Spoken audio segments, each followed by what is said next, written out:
汚されないで済むのか、君に少しの光合成、僕に良い遺伝子を、人は塩のないことが好きなんだろう。嘘つくなどないから、なんだってこの白い手に入りそうで、答えなら純粋な惹かれ合ってる、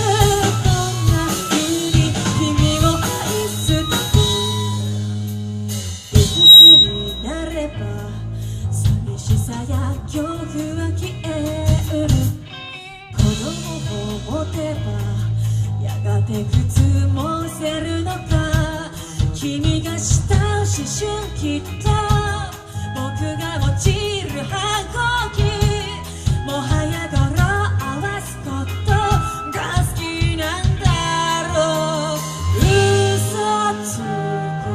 などないから、そんな法を覆してたことに答えなら、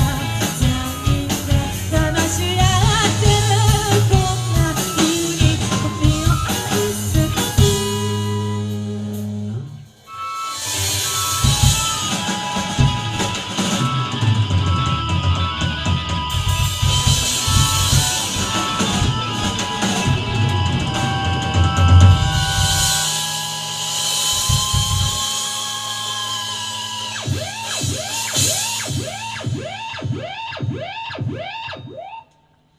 嘘つくなよ、もうこれ以上して眠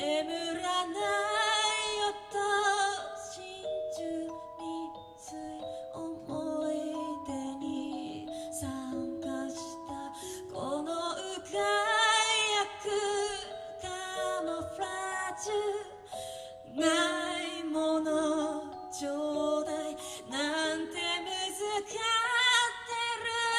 よ、児童よお母様、こんぼの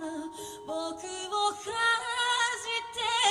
いらっしゃいますか、君が愛した僕